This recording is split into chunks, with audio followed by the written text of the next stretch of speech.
sur mon exploitation en commun avec M. Daina, mon associé. Voilà, c'est une exploitation qui existe depuis 3 ans maintenant. On a attaqué par mettre un élevage de brebis et de poulets. Maintenant, on a attaqué les cochons. On essaye de transformer au maximum en faisant la découpe, d'optimiser le plus possible la vente. Alors peut-être que plus tard on fera des marchés, mais bon, pour le moment on a une petite salle de vente où on est. Alors, on a trois types d'élevage sur l'exploitation. On a les poulets qu'on vend en direct, prêts à cuire. Voilà, on les abat ici, on les vide, on les plume, on fait tout ici. On les ensâche et c'est vendu directement aux particuliers. Pour les brebis, les agneaux, on en fait des caissettes, on les découpe ici aussi. Ils sont abattus à l'abattoir de Pamiers, tout comme les cochons. On vend tout en direct.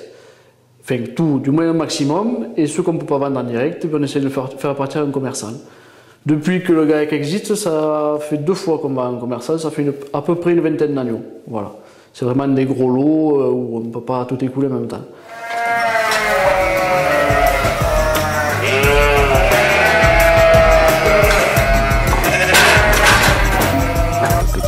Oh, que t'es mignon.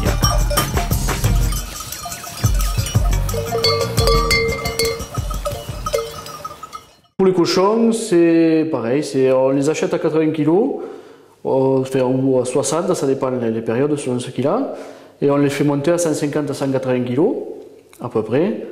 Et ils sont abattus à Pamiers aussi, on les découpe et on les transforme en charcuterie, en frais, c'est sur commande tout, et voilà, on fait charcuterie, saucisson, saucisses, pâté, pâté de tête, boudin, tout ce qui peut se faire avec un cochon. Voilà.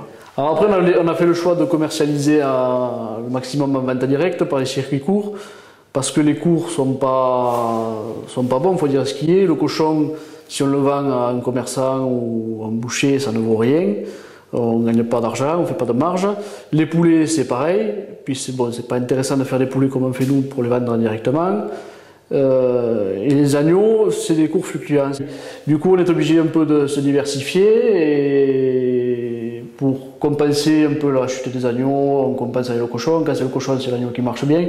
Voilà, on essaye de compenser comme ça et d'éviter le maximum d'intermédiaires. C'est pour ça qu'on a monté ce petit labo de découpe pour essayer de s'augmenter la marge, quoi. On augmente le travail, mais on augmente aussi les revenus. C'est pas, on double pas le prix, mais enfin bon, on gagne un peu quelque chose. Il vaut mieux que ce soit dans notre poche que dans celle des autres, quoi. Voilà. En plus, depuis quelques années,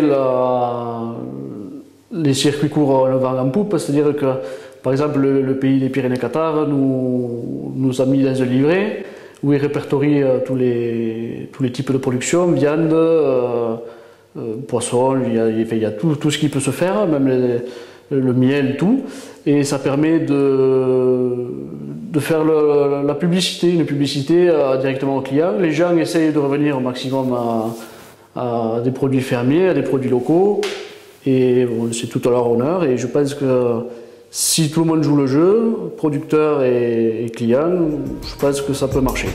Voilà.